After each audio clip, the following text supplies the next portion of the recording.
Indeed. It's the independent podcast about independent wrestling. I'm Mike Hamley. I'm back. I'm here again with Righteous Reg. I'm so happy to be back. How are you doing, Reg? I'm doing pretty great. I mean, the real question is how you are doing, because you're the one that's been down and out these last couple days, couple weeks, couple months, man. How you feeling? I'm feeling all right. I've got like two issues overlapping each other. I've suffered from herniated discs for like 4 years now. Oh, so I'm always like up and down on whether I'm in a bunch of pain and I can even sit in a chair or not. And then I've been getting my mouth reconstructed over the last like 3 weeks. So one last appointment on Saturday pain to get on some top of pain, huh? Yeah. I have an MRI tomorrow morning though for a new back scan, and I get to meet with a surgeon in November. So sweet. We might actually be permanently fixing me soon, which will be super fucking cool. Let's go. Let's put some good energy in the air for Mike to be back out here. Yeah. I just want to do normal people shit. Seriously. But it's okay, because all this downtime means I get to watch all this sick independent wrestling. So much of it, as always. Overload, super duper. I love it. Yeah, it's crazy. It was a wild week last week. There was Nashville with all their stuff. There was stuff happening outside of Nashville, just in general. And Uncharted Territory season finale was on Monday. I feel like there's something on IWTV every single night of the week. Yeah, they're busy out there on IWTV now. They're loading it up. Sometimes there's 2 shows going on every night, like back to at the same time. So it's like, shout out to them and shout out to independent wrestling for being hot all over the country right now. Like every region is just like destroying shit. Like Texas is killing shit. East Coast is coming back. Like when I got into independent wrestling, like East Coast wrestling was like where it's at. As I said a million times, like Amazing Red, like that was my guy. Like him and his crew and all those people, you know, and Low Key and Eddie Kingston and Homicide. Yeah. That region is back. Like everybody out in New York, they're doing some hot shit. Hog Wrestling is doing some super dope shows. They've announced some great events coming up, some great matches. So like, wrestling's just hot. And of course, you know, West Coast, you know how we doing. West Coast Cup is coming up super soon, couple weeks. So it's hot out here, Mike, man. It's crazy. How's Canada? Kicking up, man. Kicking up. The scenes. There's so like around me, we have 3 promotions that I think are like really bringing in like a lot, you know, like bringing a lot of like top talent from the independent scene internationally in, as well as just featuring the best from out here. Obviously, top of the heap, I will always put C4 Wrestling. Definitely, just insane. They're fighting back shows coming up later in August, which I'm sure we'll talk about. It's a big cancer charity show. They've got Eddie Kingston coming up for that. Marcus Mathers, Akira, and Yo-Yo are making their Canadian debuts there. Awesome. Shout out to the boys crossing the border. Demand Lucha's got a huge show coming up this month. Bossy is in Canada for that. Their champion, of course, Gringo Loco. Who else? I'd have to look at the card for who else they're bringing up, but their stuff's crazy. Destiny Wrestling is a newer promotion here that's really starting to pop off too. They're only about like an hour away from me, so I gotta get that back fixed so I can go see some shit. Definitely. Shout out to Canada. They got a very budgeting scene as always. I've been doing PWI 500 write-ups, so I've been checking out a couple of Canadian indie talent. So it's pretty hot out there, man. I appreciate what they're doing. They got a good you brought up a lucha thing. They got a good lucha scene going up out there too. So pretty hot, man. I'm enjoying it. Yeah, Evil Uno runs a promotion up here too. Loot 07. They're really I actually watched one of their cards on his Twitch stream the other day. Oh, awesome. It was super fun, man. Is he like training people up there too? Oh yeah, he's his school. He's trained McCrae Martin. Junior Benito is a student of. Oh, okay. Uno. Yeah, I know Junior Benito. That's hot. Yeah, I was gonna say when you were talking about doing your list, cough Junior Benito, cough.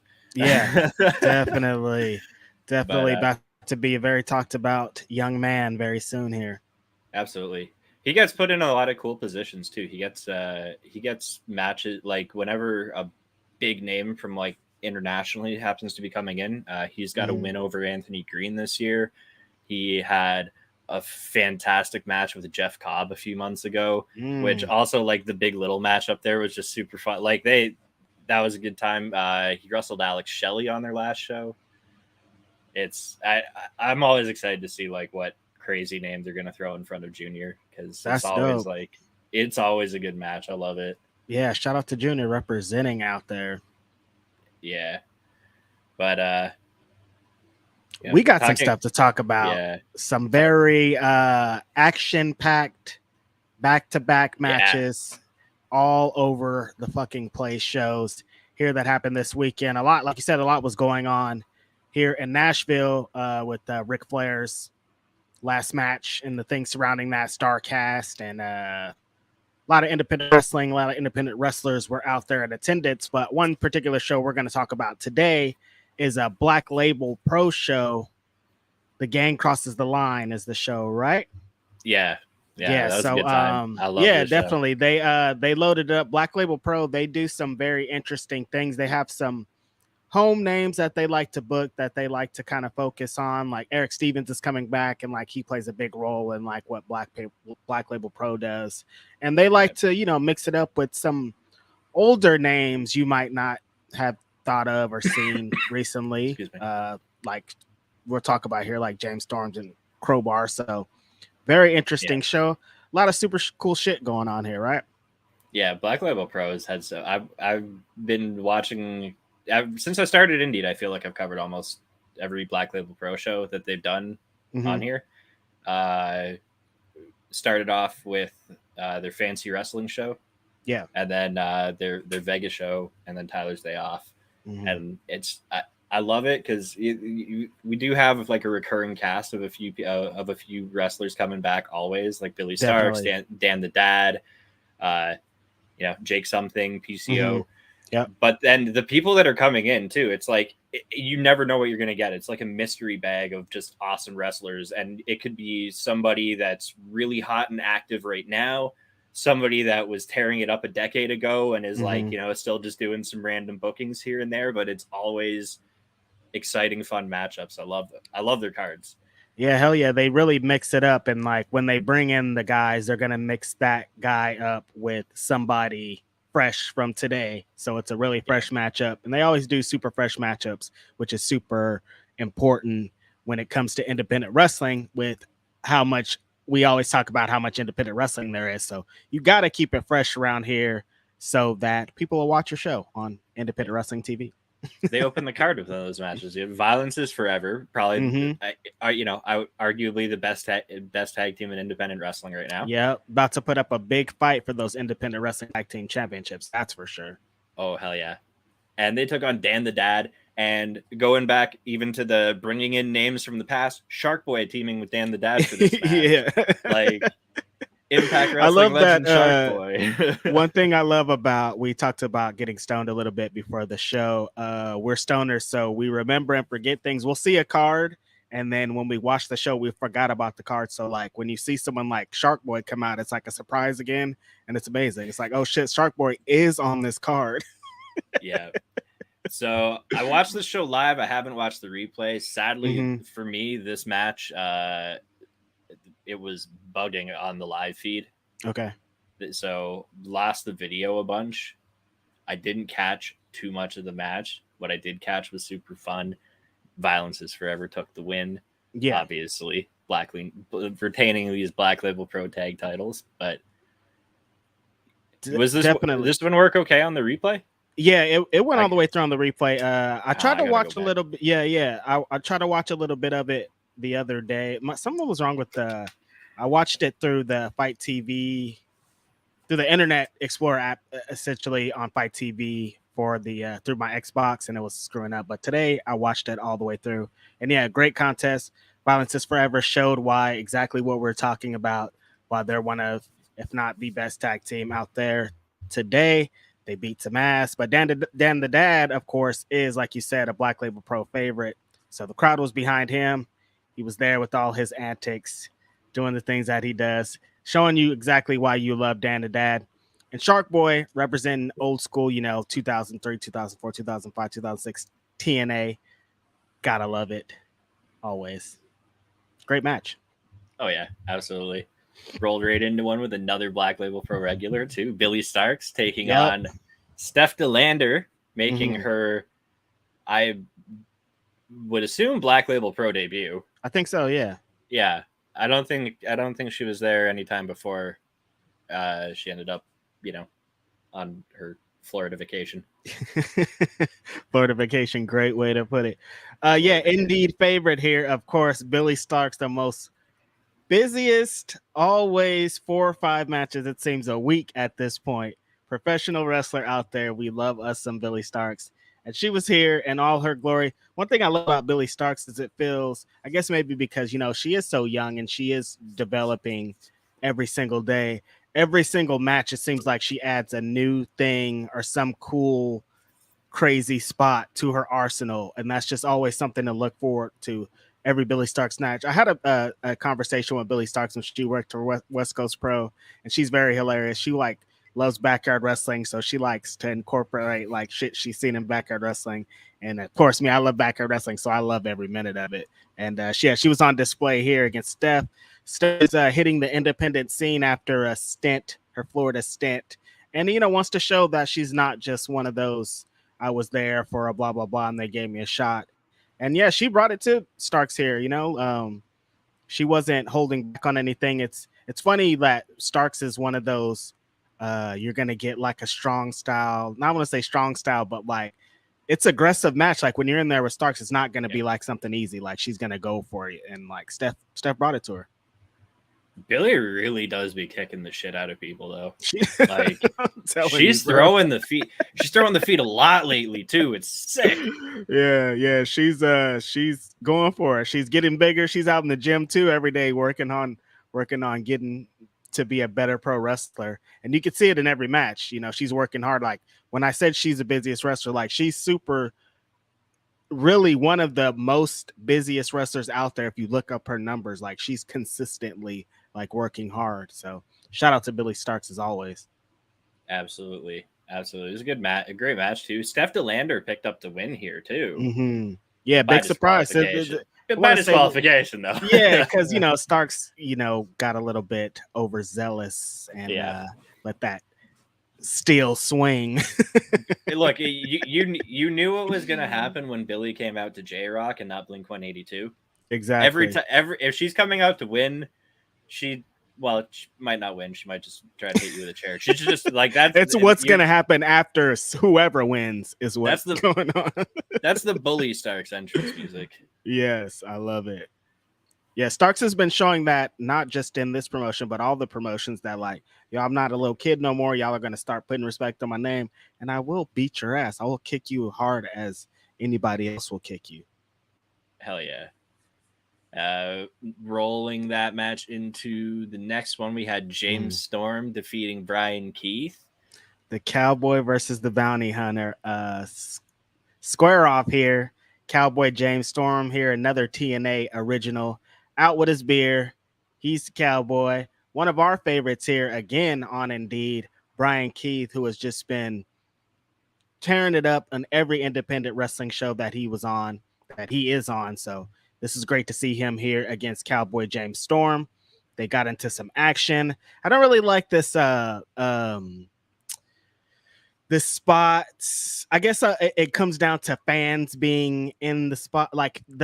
Some independent wrestlers are focusing on this, they want to get fans involved, and I don't really know how I feel about it. In this match, James Storm went through and was slamming Brian Keith into a bunch of people's foot for a long time, and it was just, I didn't really like it. And then in the next show we talked about, they do a couple things where they let the fans chop.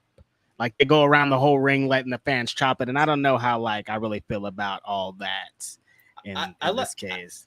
I like the fan chops, but that's about the extent of it for me. Right.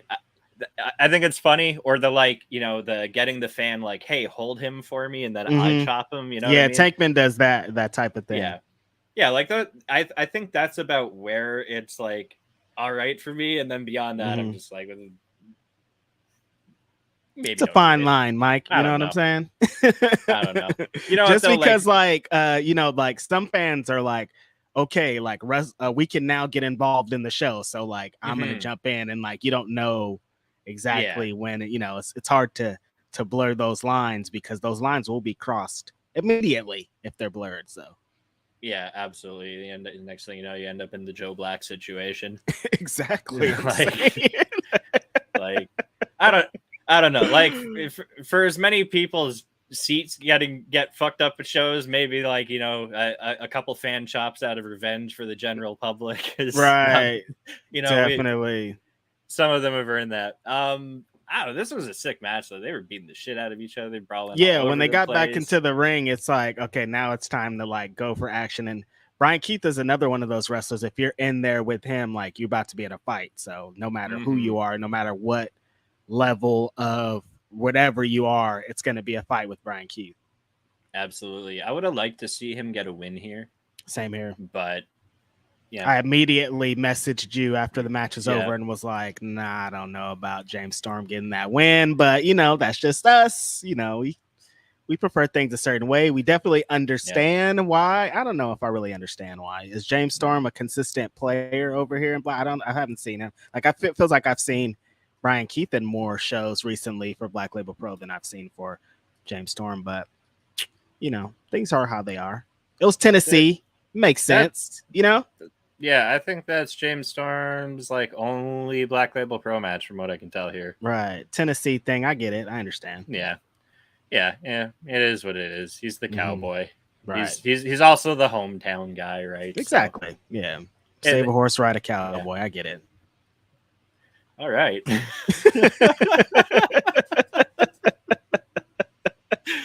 I don't know if you were going to skip past that one or acknowledge, but we're going to walk right on by that one and do the no disqualification match. Jake something defeating Crowbar. Oh my God. I want to, again, talk about the love that I have for Jake something as a professional wrestler. What a giant beast of a man. His offense is incredible. He's just an old school, updated big man. He's badass. That's like not really hard to put into words. Just like, look at this guy. He flies. He'll beat your ass. He'll power bomb you through 5 or 6 chairs.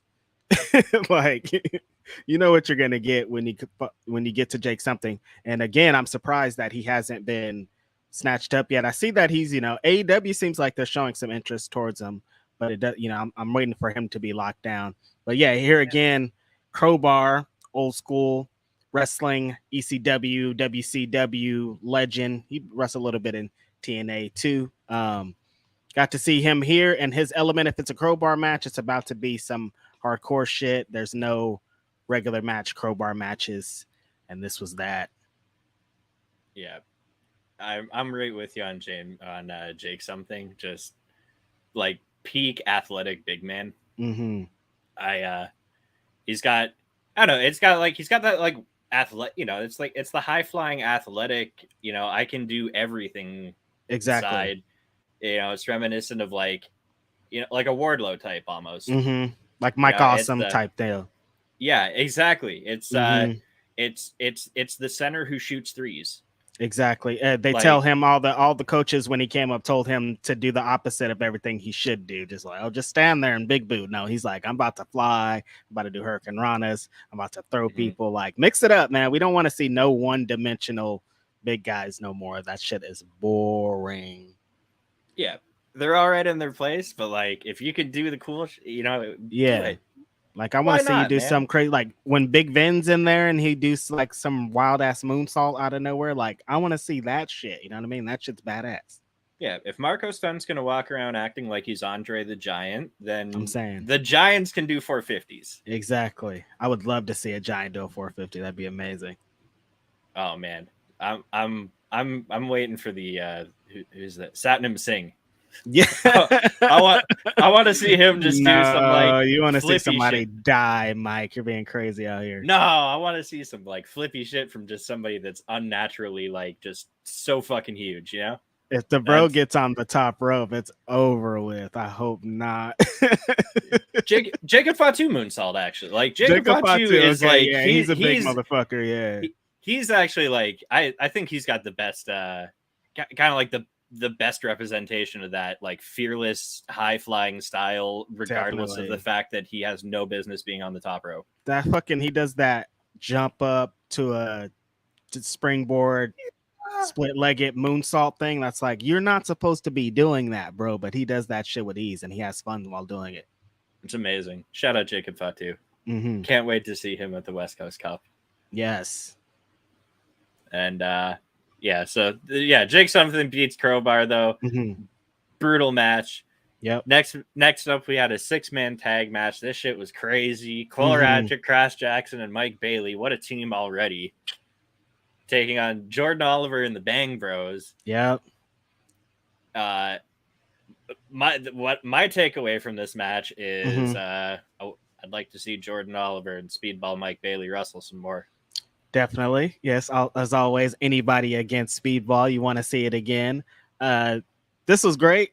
Speedball Mike Bailey's there, so you know what's up. We can't put him over anymore as much as we put him over. He was great here. Cole Radrick, another favorite here, was on display. The Bang Bros, man, they have some super duper fun offense. That rolling spear combination thing they have is fun. They did some really dope dives, really good energy. Jordan Oliver always works well with guys that are around his age, guys that are around his kind of experience, and he did that here. This was awesome. 6-man tag matches are always just some crash, go for it, off the wall shit, and this was that. Speaking of Crash Jackson is, again, we're talking about big men who do crazy shit. Mm-hmm. Like every time I watch Crash Jackson, it's just like, oh, you did that now, okay.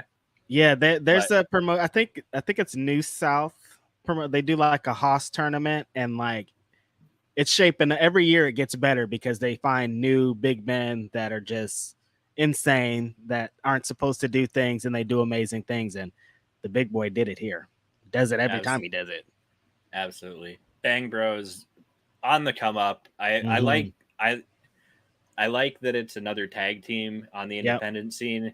I want to see more of them getting, traveling around, bring them to the South, bring them to the West Coast, Hey, C4, bring the Bang Bros up here. Mm-hmm. They're so fun to watch. They're, just a couple of super high flying dudes with one of the most unique double team offenses. Like they have just this whole bag of double team tricks. Yeah. Everything looks super cool. Very fun to watch. Bang Bros I can see getting to eventually take those titles off of Violence is Forever. Definitely. They're going to keep setting themselves up. I like what's going on in the tag team independent wrestling scene. I'm happy those championships are coming at the perfect time. I think with what's going on, Wrestling Open's doing a lot of great things for tag team wrestling right now. And Bang Bros, Bang Bros are one tag team to watch because they're doing some great shit, and they did it here. Debuting on YouTube tonight too. The Enjoy Cup starts. Enjoy's tag team tournament. I've got like Violence is Forever in there. Bussy. I'm bad with team names. I got it, but yeah, I'll be watching that one later tonight. Shout out to Enjoy Wrestling. I love their production. Very smooth. Yeah, they do a lot of really cool things over there. And anytime, we always want to recommend. We talk a lot about like IWTV shows and Fight TV shows, but if you could get something for free on YouTube, pull it up fast as you can, because that's the best support, especially for the wrestlers and the companies, to see that we're watching them over there. Yeah, Enjoy does that. Glory Pro does that. Man, there's a lot on there. Honestly, it's crazy. Yeah, wrestling. There's an insane amount of professional wrestling, free wrestling, full shows, whatever you want on YouTube. Like, it's crazy. Yeah, and Enjoy, like you were saying, their production, it's like that's some TV grade looking stuff. It is wild. It's badass. Wild. Next matchup we had here, also wild. Big Damo defeating Eric Young in a slobber knocker. Yeah, definitely. These guys pounded each other throughout the entire match. Big Damo always wrestles like he has something to prove. And Eric Young is just a veteran that can always adapt to any kind of style. And if you want to brawl, that's definitely what he wants to do.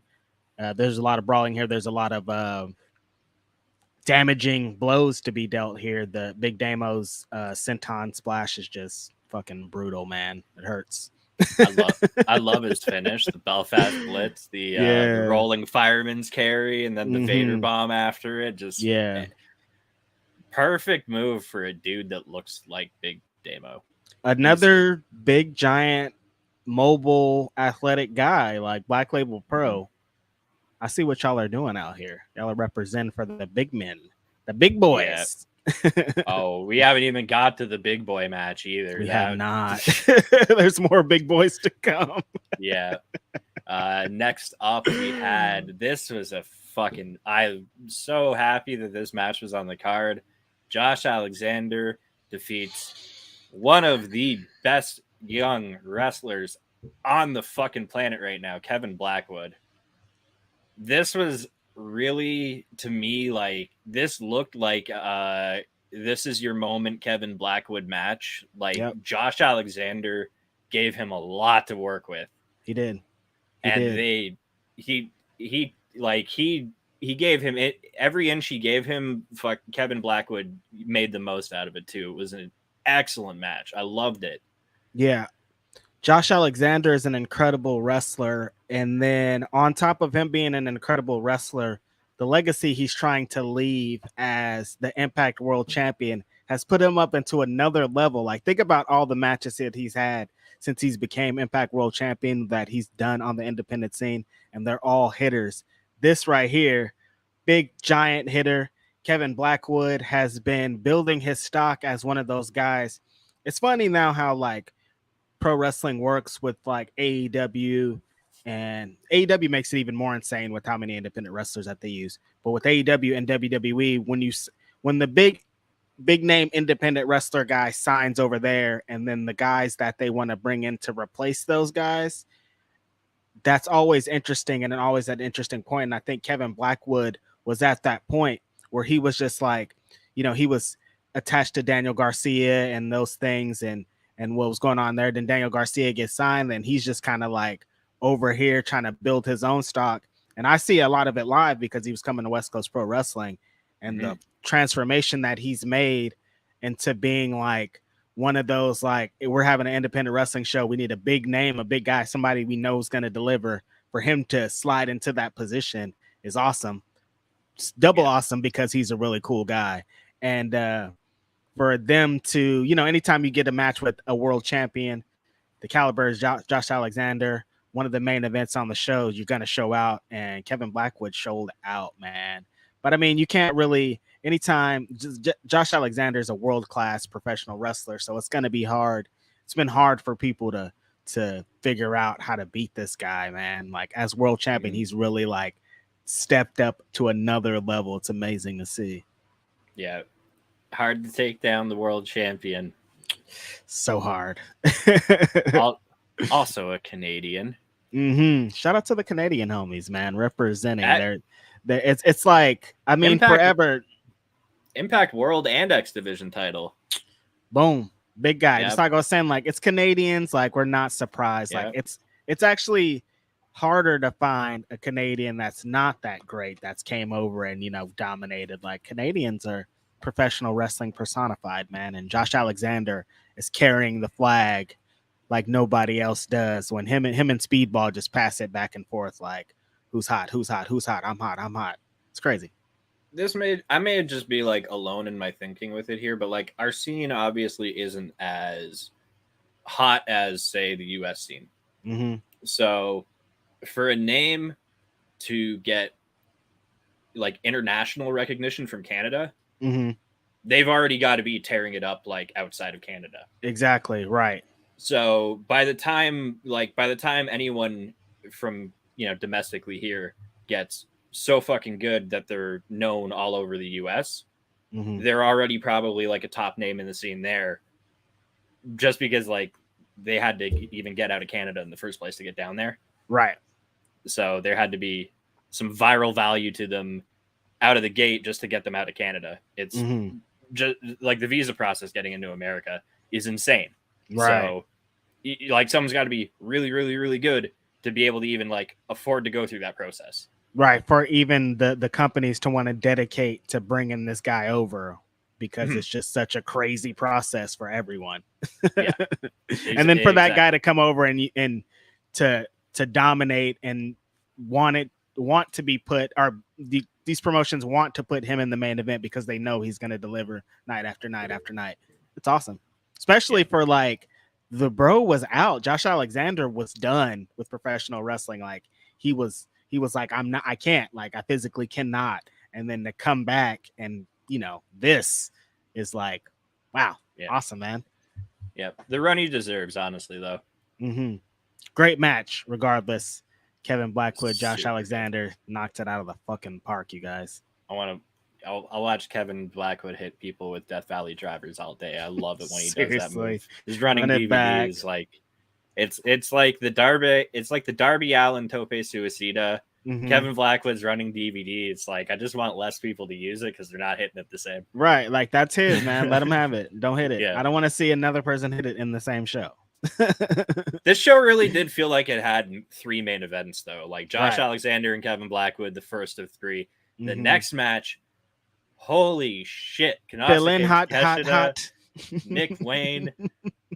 You already know who these people are. If you don't, you live under a rock. Why are you even watching this show? If you don't, you've never seen this show. This is the first time you've ever seen the show. This is the first time you've ever heard about independent wrestling. If you don't know who these guys are, man, my God. But yeah, in case you are one of these people, obviously, Konosuke Takeshita, the ace of DDT, the future of pro wrestling, until this match where he bequeathed it to Nick Wayne, 17-year-old, just barely 17-year-old Nick Wayne. Fresh. One of the most exciting, talented, just ridiculously awesome, and allegedly incredibly nice people. Can't say enough nice things about the guy. Yeah, this is great to see with everything that Nick Wayne has done this year. The Will Ospreay match, the things that he's been able to produce, the way that he's been able to mature right in front of our eyes every single match that he's had. And to cap it off with this match is awesome, man. This match was fucking great. Everything you want to see from both guys came here. Takeshita brought his fucking fighting spirit. You know he's going to slam someone, suplex somebody on their head. Nick Wayne, heart like nobody else. This guy's going to fight. You don't know where he's going to hit you from. You don't know how he's going to hit you. He's bringing youthful energy. 17-year-old, you can't keep up with me energy to every single match. Nick Wayne has been on the run of a fucking lifetime. Sounds insane to say as a 17-year-old. It's like at one point it's going to be like, well, you've already faced everybody, young man. Like you got to start all the way over. This is awesome. It's very close to being 18 and getting that official shot over at All Elite Wrestling. So this year is going to be interesting because you know that he's going to be trying to do some wild shit before shit gets official over there. Yeah. Oh man, first Wednesday after his 18th birthday, I better see him on my fucking TV screen. I'm saying, absolutely, it has to. Wouldn't have it any other way. The thing I appreciate the most watching Nick Wayne matches is the poise he has at 17 when he's in the ring with dudes who have been wrestling for like, you know, literally like half his life, even longer. Yeah. And he stands in there toe to toe with them. He looks just as polished, just as clean. Like it's disturbingly good how well this man wrestles at his age. It's like I don't want to keep hitting on the age thing all the time because I feel like, you know, but you have to, man. Like, but it's just Go pluck any 17-year-old out of wrestling school right now. They don't look like Nick Wayne. They do not. They don't. No one starts that good that fast. And you see him on shows with other people that are fresh into the game, and he doesn't look out of place in the main events. He doesn't look like they're just giving. No one's chasing clout by putting Nick Wayne in the main event because, like, oh, just people are going to talk about it. No, he's in the main event because he deserves to be in the main event. Like you said, he's poised. He's ready. He knows how to hit his shit. He knows how to get hit by shit. Like he knows everything, every position that he needs to be in the ring. And every time he's put into position to have to do something great, he does it, man. And an amazing young man. We're going to keep harping on him being 17 years old because you don't see 17-year-olds do this shit, man. No, absolutely not. It was crazy. And then like, this could have been the main event of the show here. We could have called it here, and then we still got the Black Label Pro Heavyweight title Monsters Ball match. Calvin Tankman, PCO, Josh Bishop, Levi Everett. It was a big boy battle. What did Levi Everett do to deserve this? Oh man, yeah, You know what though? He was whooping some ass. He held his own. But when it started, I was like, Levi, man, get out of there, dude. You're gonna die. Yeah.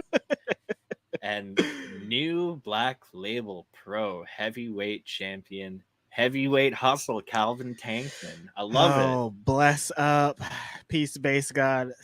Thank you for everything. This is a great moment for Calvin Tankman. I think back to that moment he almost had when I Hated Jake Something at the time came out and destroyed it. Here's this moment again in a brutal match. PCO was here, so you know what the fuck's about to go on. He did all his crazy shit. He was flipping and diving, being slammed everywhere. 2022 version of Psycho Sid Justice. Josh Bishop is here looking fucking jacked, just angry, mad, sweaty, fist bumping people, looking like a fucking professional wrestler, 100%. That guy walks through the airport, you're like, that's a pro wrestler right there. There's no way. He's either a pro wrestler or an 80s football player. And it's like, you can't be an 80s football player. He has to be a professional wrestler. He has to be a pro. There's only two options. And one option is just not viable. So that's a professional wrestler. Came in here. There was carnage. There's tables. There's doors. There was anytime PCO has a match, I just cringe at spots because I'm like, this guy is a grandpa and he's still out there destroying himself and whoever is in the fucking match, man.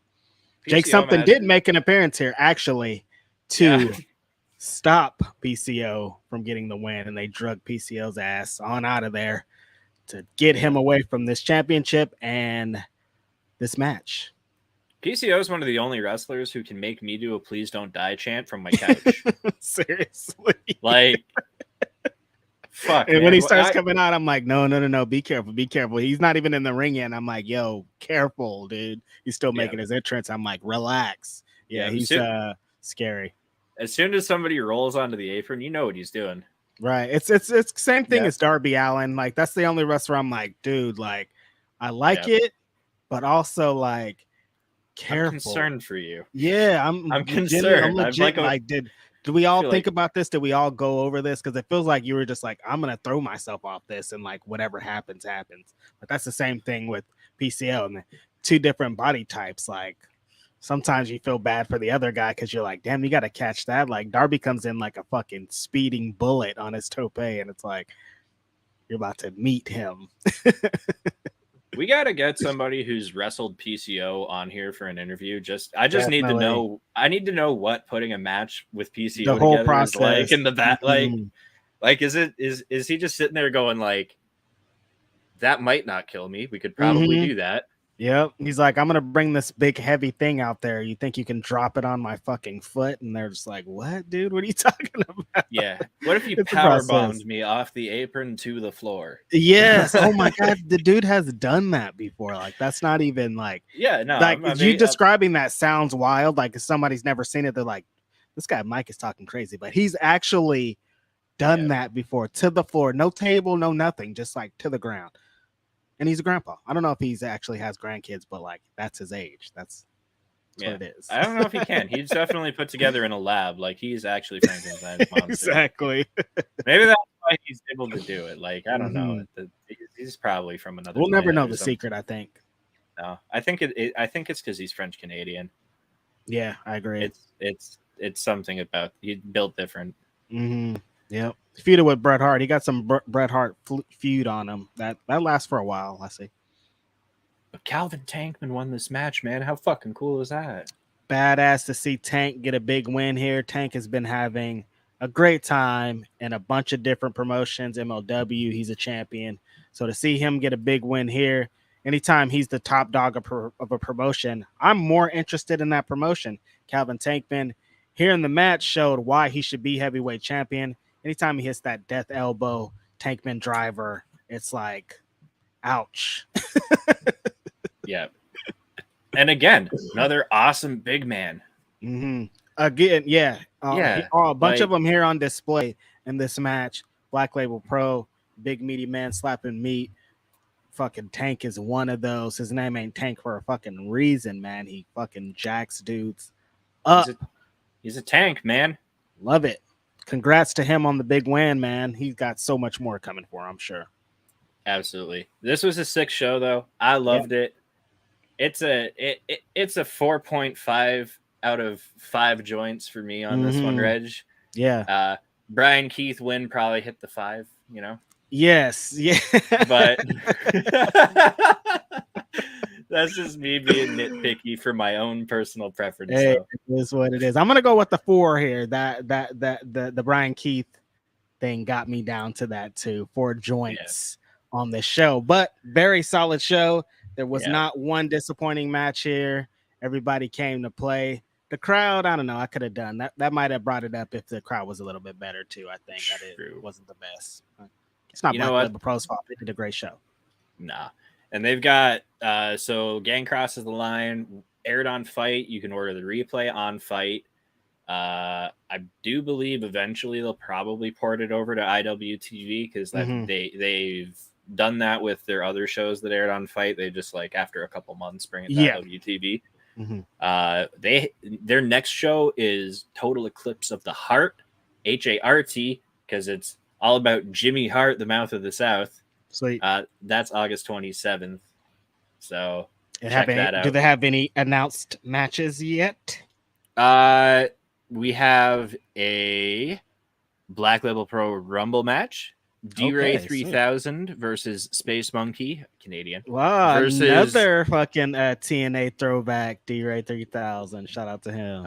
Versus Isaiah Broner versus Billy Starks versus Question Marks. Oh, yo, Isaiah Broner is a guy that throws those fucking things, man. Y'all are going to see and hear about more of him soon. But then also a singles match, Eric Stevens and Isaiah Broner. So I don't know. I'll have to check their Twitter. I don't know. Cage match might be a little confused here, but so is this Eric Stevens' first official match back? Like I was talking about, they have a great relationship, Eric Stevens and Black Label Pro. So I wouldn't be surprised if they got the first official match back. I know he's making his way over here to West Coast Pro Wrestling soon, but that's pretty soon at the end of the month. So I don't know if he would be doing anything before that, but that's awesome. We'll have to maybe try to get Eric to come and talk to us over here on Indeed about his little comeback. His last match was at Black Label Pro's Threat Level Noon on October 11th, 2020. Oh, okay. Damn. So this could be his first match back. I don't know what he might have something booked between now and then, but maybe not. Awesome. But yeah, that's if he's facing Isaiah Broner, that's badass. That's gonna be a fucking barn burner. Yeah, absolutely. So check out Black Label Pro. Shout out to Mikey at Black Label Pro. Thanks for thanks for letting us watch your show. It was a great time. Yeah, awesome. I've had a couple times seeing Black Label Pro. I saw them live in Texas this year, and it was an amazing time. Everybody at Black Label Pro was great, and we'll continue to support Black Label Pro because we like what y'all are doing over there. Hell yeah. And moving into our next show that we were going to talk about this week was we have the season finale of Uncharted Territory. This is the first season for Uncharted Territory where they're not in the White Eagle in Worcester, Massachusetts with Beyond Wrestling. They're down with Southeast First in the TWE building. Explain to us a little bit the concept behind how the Uncharted Territory concept of show works. So it's a weekly independent wrestling show. Like, so we've got week to week storyline, week to week, like, just, you know, there's continuity through it, right? But yeah, it started with Beyond Wrestling up in the Massachusetts area, and it's basically like a weekly indie wrestling show, and they just happened to not continue it up in the Northeast this year, and instead the South was like, well, fuck, we'll take it. And AC Mack had a little bit of influence on that because he said he wasn't going up there to defend his championship, and it played a role here in this show. Yeah, it's just a great way to get wrestlers weekly shot every Monday, a big crowd on in person, and streaming numbers. Be able to get your reps, be able to build your character, be able to have great matches with a bunch of the independent wrestling's best. And like great exposure too for a lot of these wrestlers, because what they did so successfully with it in the Northeast was feature promising local young talent, and then obviously bring in some names just to get some spicy matchups going. But like the first 3 seasons of Uncharted Territory brought you the likes of John Silver, Alex Reynolds, Chris Statlander, Wheeler fucking Yuta, like all of these names that coincidentally you're now seeing on TV every week because of the and a lot of the almost made for TV aspect of those people is they got these weekly reps in with Uncharted Territory. So seeing this happen for the South now and some of their talent, which already the South hasn't been given, AC Mack wasn't, he was shooting from the hip. Like the South, exactly. The South has a lot of fucking very promising, talented young wrestlers. And it's something even when we interviewed Baron Black a couple months ago, same thing he was talking about with Bodyslam. There's so much talent in the South. It needs the light. Right. And Uncharted Territory being there, this was perfect. We've seen so many names like oh my God, Adam Priest's run on this show this season. Holy shit. Exactly.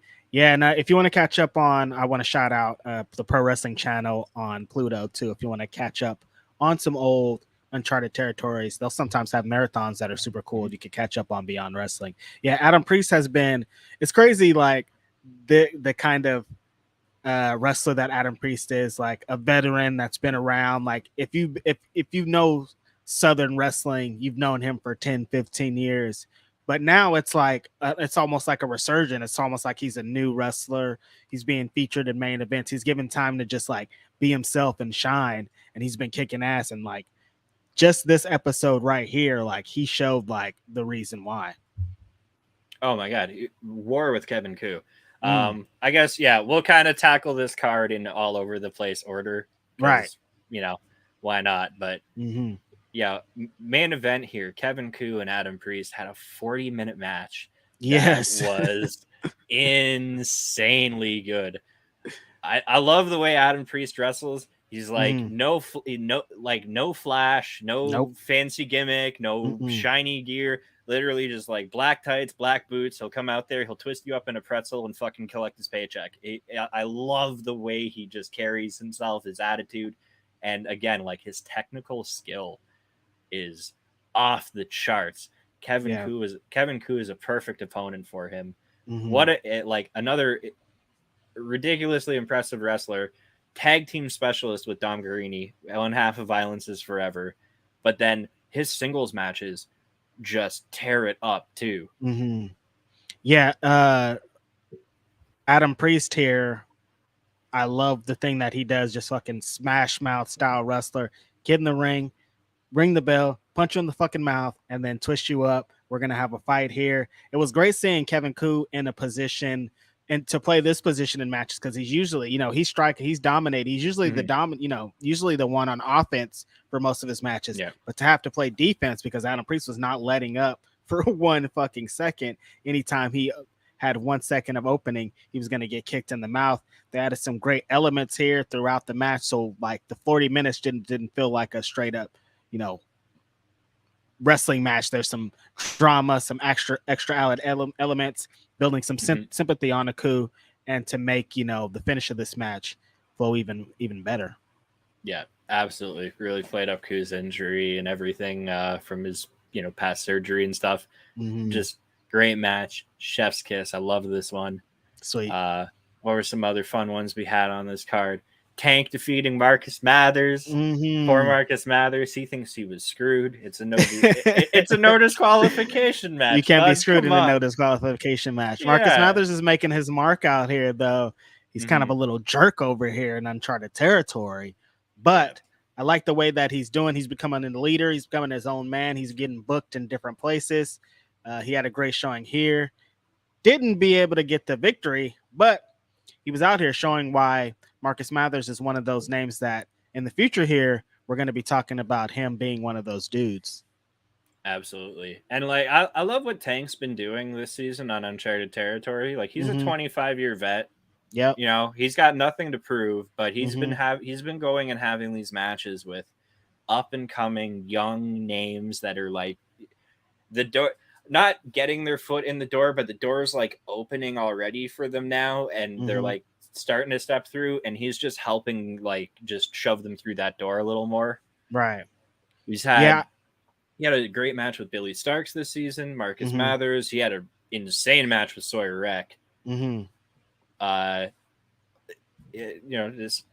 shout out to the veteran Tank for just, it's the leave wrestling better than you found it mentality. I like exactly. That's what I like. One thing I really do like here, what they do in Uncharted Territory is they have like their cast of characters. Tank is one of those characters. Cruel's one of those characters of like, they're not every show. We love Speedball Mike Bailey, but every single show does not have to be Speedball Mike Bailey. Like shout out to Mike Bailey being able to get paid, but there are other wrestlers, other people that are in the independent wrestling that are doing some different things, that are representing different kind of characters. And we see it in a lot here in Uncharted Territory. That's what I like. They're giving opportunities to people that every weekend aren't getting the shot. They aren't the first ones to get booked, but knock it out the park here and you could be next up, as we've seen.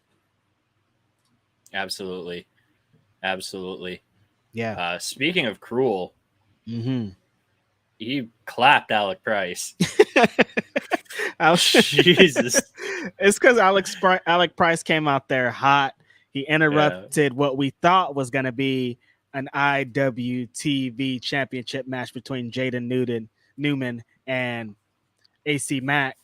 He came through, beat everybody's ass. Then Cruel came through and showed him why that was a big mistake here. Well, we like what we talked a lot about Alec Price here on the show. We like what he's doing here. We like how he ended the show, the season here, because he stamped that next season he's going to be the one of those guys that you want to watch out for. I like the heel work that he's been doing. He's kind of playing. He kind of gives me like Tony Mama Luke from the old FBI vibes with how he moves, with everything that he does. Really good, talented dude. Absolutely. Cruel scares the shit out of me. Yeah. I like to watch myself some ICW. And that man does some fucking crazy shit. But Alec Price just Alec, I think, is I believe after AC Mack, Alec Price is next in line for that belt. Right. Yeah, it seems like he's setting himself. He's trying to put himself in position here. I don't see there being anyone else that you could even argue is, should be next in line for that. Like, number of matches worked, but also just the quality of them. Yeah. Then he's got that you can wrestle. He'll wrestle anybody, any size, any style, and he's going in there and having a quote banger. Right. Every single week. It's great to see his transformation. And AC Mack made a couple of good little tidbits of news before Alec Price came out there and interrupted him, that he's taking the IWTV Independent Wrestling Championship on the road, man. He's coming out here to the West Coast, Prestige Wrestling. Shout out to Prestige Wrestling, Mike, right? How many incredible announcements have they had the last 6 months, the last 7 months, the last 8 months? They've been every like great flyover or international talent that's coming into America for an excursion. Like Prestige is like first. So they've been doing some great things. It's going to be amazing to see AC Mack come over here and do his thing, man. I'm excited about it. Their last Roseland show was the two-nighter was like a spectacle. We really do need to cover a Prestige show on here. We definitely do. Yeah, we definitely need to put them on the list. I don't think I've actually got to do a Prestige show on here because it's overlapped with something where like there was an interview that tied into the other show and stuff. So it's just never worked out. Next Prestige show. I feel shame. We got y'all, bro. Especially because they work so much with like my home promotion, West Coast Pro. Like I should be showing much more love to Prestige. Prestige, we got y'all. Their crossover show, Savage Mode. Yeah. Gonna be hot. Moving forward, though, we got that's probably what we'll start. Actually, that makes a lot of sense. We'll start with Savage Mode out here, California, Sacramento, and we'll get it cracking. We got you guys, man. Absolutely. But yeah, no, you were saying AC Mack, he's taking the title out to the West Coast. He's taking the title. Where is the other one? To Texas, New Texas Pro. New Texas. Yeah, and then the really wild one. He's taking it to ICW. Danny DeMonto is bringing AC Mack into the chains. That's the name that you do not want to see on the contract. AC Mack just had a match recently with Kroger. Sorry. The homie Kroger. What's his name? I'm just stoned right now. I can't remember. Addison. Atticus Kroger. Atticus, sorry. I'm sorry. I'm so sorry. I'm stoned. I can't remember names right now. Atticus Kroger. He had a match very recently. They had some blood in there. AC Mack did not like it. He's not a big fan of having those things shoved into his head. Black bloody head. He's not a fan of it. And going to ICW with the chains, they don't have a fucking ring. There's going to be glass. There's going to be barbed wire. There's going to be all kind of wild shit. So good luck out there. If I had to pick from ICW who I want him to get that match with, I would say the three names I've got are John Wayne Murdoch, Akira, Casey Kirk. Casey Kirk would be a really Casey Kirk versus AC Mack. You know what? That's the one I want. Especially without AC Mack. Yes, that's probably the match right there. That one would bring a lot of fucking heat. The independent wrestling title on the line to add some crazy shit onto it. Super hot match, man. I love that. I love that situation. Casey Kirk would be sick. I do have some Akira bias. Shout out to Akira. Now we love Akira around here, man. He's a great dude. Absolutely. One match that I was a big fan and invested in here on the show was a couple of my homies, Eric Royal and Joe Black, who we talked a little bit about earlier. Joe Black is like scary. I don't know how to describe. Like he's just like a bad motherfucker, man. Like he gives me Brody He gives me the Brody King vibe where he's just like he's just gonna fuck you up if you get in his way. Like, do not fuck with this. Like, we've seen it, obviously. Like, we've seen like legit. Don't fuck with this guy. But he's just a scary motherfucker. He hits so hard. He just destroys people. But Eric Royal's not gonna get in there and be some punk and get pushed over. They had a great match here, hard hitting, back and forth. Great showcase, man. I like what Eric Royal did as Action Champion, and Joe Black's been building his name after that unfortunate incident. Unfortunate for the fan, not for him. That unfortunate incident that happened. Fuck that fan. Yeah, fuck that fool. Especially when it sucks. Especially when you see what Jeff Jarrett did at the Ric Flair show. Like he threw a full beer or something on a guy, and that's just heat. But Joe Black does it, and he has to fight. It's like some bullshit. Yeah, if Joe Black flips your hat, just accept it. Just like, yeah, I got my hat flipped. Yeah, whatever. It's wrestling. It's wrestling. I've seen fools get their hat frisbeed, stomped on, all the shit. It doesn't like. Yeah. Oh yeah, somebody. I think it was the GCW Nashville show. It might have been Tony Depp and it might have been someone else. But like he took someone's hat and literally like fucking just yeeted it to the other side of the building, like frisbeed it across the room. I think that might happen at one of the San Francisco shows here. Somebody got their hat fucking just thrown. Yeah. You just like, oh, take it, go pick up your hat. That's it. As a regular hat wearer, these are the things I have to think of when I buy wrestling tickets. Like, I don't want to sit front row. Some heel's gonna toss my hat slapped off. Yeah, so I got to wear your hat backwards at the wrestling show. Everyone knows that. Oh shit! That's see, Reg has the tech. Reg has the hacks. I've been to too many wrestling shows. You got to know all the hacks. A heel might, and it.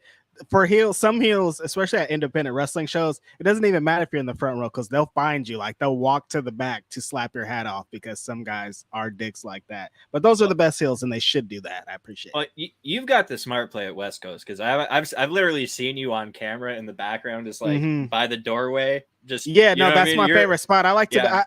It just as a wrestling fan, that's kind of why I don't enjoy like going to like stadium wrestling shows because I like to move around freely and I like to just sit in the back. You can't sit in the back when there's fucking 90,000 people there, but I like there's a 500 seat venue. I want to sit in the back. I want to feel the fans. I want to look from different angles to see how everything's working just because I fucking love wrestling so much. So I just like to being in the front. Sometimes you're missing something that's going on in the back. I don't know. I understand why people like the front row, but I've been to so many wrestling shows as I like to go and take it all in.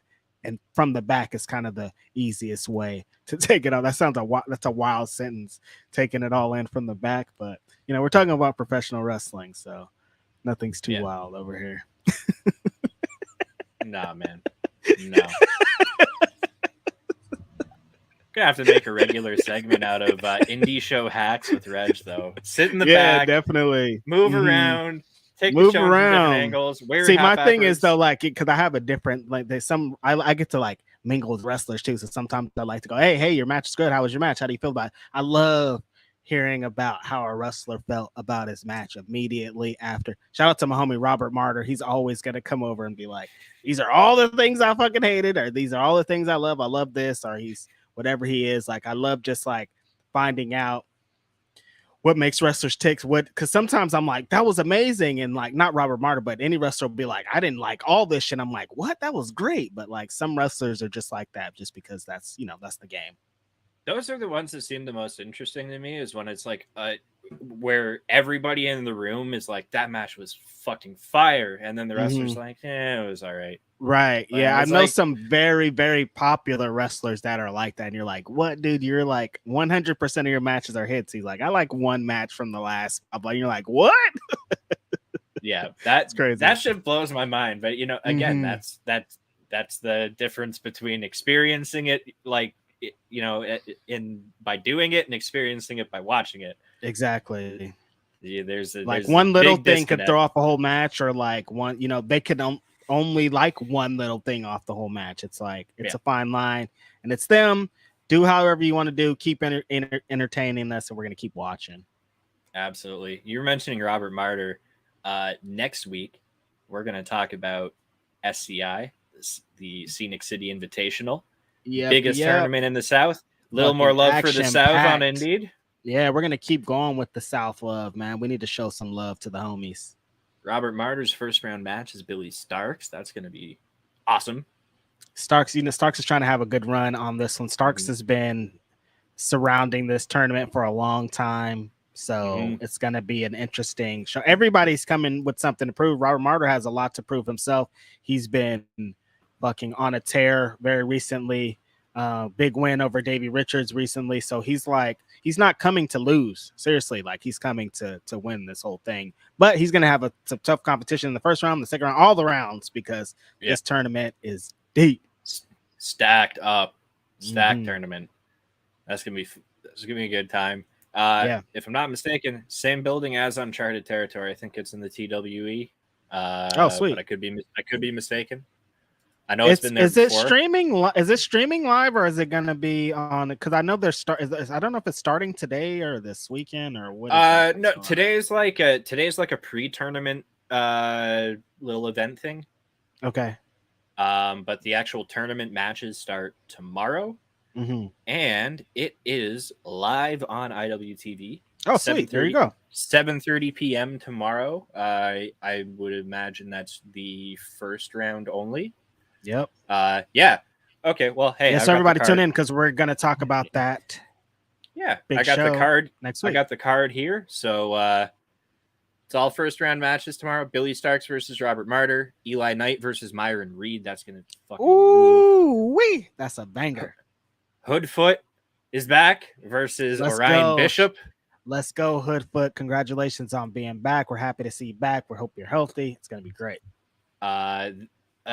A technical wrestling clinic in the first round. Damian Tongra versus Daniel Macabe, another Canadian. Oh yeah, shout out to Daniel Macabe, man. He's this tournament is kind of built for him. 2-time winner, I think. Yeah, so yeah, he wants to stamp his name as this is my tournament. So I don't know how this is a first round matchup because this could have been the finals. Cole Radrick versus Adam Priest. Oh shit. We just talked about Adam Priest and how much of a beast he is, and Cole Radrick has been having a phenomenal run. Cole Radrick, another one that's like, this is my tournament to win. I've worked hard this year. I've gotten big matches. I've gotten big moments, but I need this fucking win right here.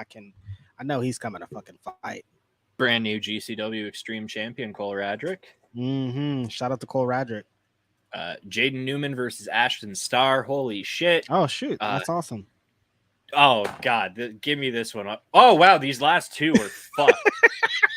So the next one, I just want to see it. Like, you'll hear the names and you'll be like, that's gonna be maybe one of that could be match of the year. Masha Slamovich versus Trisha Dora. Oh, get out of here. Oh my god, yes. Oh my fucking god, I love it. And then the final first round match, Dom Garini versus Kevin Koo. Oh, what? Tag team partners squaring. Oh, Violence is Forever versus Violence is Forever? What are you talking about? That's crazy. Yeah. Oh my god. Banger alerts to finish out this tough fucking tournament. I don't know who's gonna win. Oh, you got to make a prediction right now, Mike. Don't think about it anymore. Who is your winner? No, we'll do that. You want me to make like just a tournament? Just go for it. I was gonna say when we get off the air, I can make a bracket if you want. Like we could do this, but no. Whole tournament. Adam Priest. Adam Priest. Yeah, I mean, Adam Priest. 13-0 in Uncharted Territory for a reason. After seeing what he did on the show we were just talking about, it's gonna be hard to fucking beat. And so seeing the things that he's done in, Bodyslam recently, all the promotions in the South, it's gonna be insanely hard to beat him. But like I said, I'm gonna put my eggs in Cole Radrick's basket. I think that the things that he's done on the independent wrestling scene the last couple months have been phenomenal. He is set up to do very well here, man. But I mean, Masha Slamovich could really also fuck everybody up. I don't know. Well, hey, you know what? Cole Radrick versus Adam Priest is one of tomorrow's first round matchups. So we'll know right away tomorrow which one of us has already fucked our bracket. Love it. Yes. Oh man. Badass show. You guys tune into that. Absolutely. Yeah. So that's really it for this week, honestly. Yeah. Shout out to Black Label Pro. Shout out to Uncharted Territory. I can't wait for season 5. I hope it's staying in the South. Guess 2 little housekeeping things I want to get out of the way. 1, happy birthday to Tom's Customs, because I seen it's his birthday on Twitter today, and that man makes me fucking facepalm by his graphics. Shout out to Tom Customs. He's a fucking dick, and we all hate him because he gets our hopes up, but we also all love him for getting our hopes up. It's great. I get baited once a week by his fucking match graphics. Oh my god! I always go, no matter who, even when AEW posted, I go to look at the details because Tom's fucked my brain up. I'm like, 469. What is this like? You got to make sure everything is on the up and up. Shout out to Tom Customs for making our lives great and a living hell at the same time. Every show is on April 20th at 69 o'clock. I'm saying. That's also, speaking of Southern wrestling, shout out to Mance Warner. Oh my goodness gracious. The guys had a fucking hissy fit last night at the announcements. It started before that because they had announced, they were like, oh, Mance was in a dark match for AEW. So we were all like, oh, sweet. That's awesome. And then AEW Dynamite came on and they were like, actually, here's a package on Mance, and he's going to be wrestling Mox for, interim title contenders match. And we're like, what? Mance is? But this does not surprise me because when the first time that he left MLW, I was like, I'm pretty sure that AEW is going to pick this guy up. Like I was determined that it was going to happen. Like, oh yeah, Mance is definitely going to be here pretty soon. And then it didn't happen for a while, but he was killing it in GCW, doing a bunch of amazing things over there, having crazy matches with fucking Justice and doing scaffold matches and bleeding everywhere. And well, he was injured for a while. That's right. That's a big factor that should be included, that he was injured. He probably would be in AEW already without that injury. So, absolutely. But regardless of that, we are here now. Mance Warner is wrestling the AEW World Champion Jonathan Moxley on fucking TV. Who's blading first? Excited. There, that's the other prediction. Who's gonna blade first? Jesus Christ, dude! Somebody's blading on the entrance. I guarantee it. Like, there's no way that the bell's gonna ring without someone being bloody. Get all the Bud Lights and Miller Lights and Natural Lights out of the area because Mance is gonna drink all of them. I fucking promise you. Absolutely. Who's gonna blade first is so funny, dude. Like both, dude. I'm so excited for just the general like masses to be exposed to the craziness of Mance Warner. I don't think they're ready. For me, I'm just like first I saw the announcement last night and I was like, I was like cheering like the Raptors just won the NBA Finals again. I lost my fucking mind last night. I was so happy, and then it hit me. I'm like, wait, because I was watching it with some friends over a voice chat, and they were like, "Who?" And I'm like, meet your new favorite it's wrestler. Mance, man. You're gonna love fucking Mance. He's got that like just the direct delivery and straight to the point, like just the fucking cool ass attitude that like he could literally end up right on that same Eddie Kingston Railroad of just like 1,000,000%. And what, like, exactly, this is almost like the 100% most perfect way for him to debut against Mox. I almost want them to immediately have a beer together. Oh, they can't have a beer. Mox has the non-alcoholic beer. Bring Mox in the non-alcoholic beer. Mance has a beer. They cheers, and that is just how you do it. But like, this is I think kind of the spirit for people that don't know too much about Mance Warner. The spirit of John Moxley is one of the things that inspires Mance Warner. Like, if you think of the things that you like about John Moxley are exactly the things that you would like about Mance Warner. He's just like one of those guys you want to see win, a great guy, funny guy, fucking drinks beer, loves to fight, loves to bleed, like all the things. Yep. We're so excited for the homie. Absolutely. It's going to be awesome. On that note, Reg, where can everyone find you? You know where to find me, at Righteous Reg on Twitter, Instagram, wherever you want. Every Saturday morning, it's Grapsody Podcast, William Washington, Philip Lindsay, Righteous Reg, Fightful. You know what's up. Please watch me 9 a.m. every morning. And I'm here on Indeed every week talking the best in independent wrestling. My life right now is professional wrestling. Like I said, I've been doing the entries for the PWI 500, which should be out very soon. I'll be happy to be yelled at by all you independent wrestlers in my inbox very soon. It's going to be great. I'm looking so forward to it. At the same time, the Black Wrestling's 500 is going to be out at the end of the month, August 31st. is going to be the date. That's the date every year, just because I want it to be the date. August 31st. You can expect the 2022 edition of the Black Wrestling's 500, the 500 best Black wrestlers in the world. This year's going to be tough because the internet sucks, but I'm going to go through and probably disable all the comments so I don't have to hear people be dumb about it. Can't wait. There we go.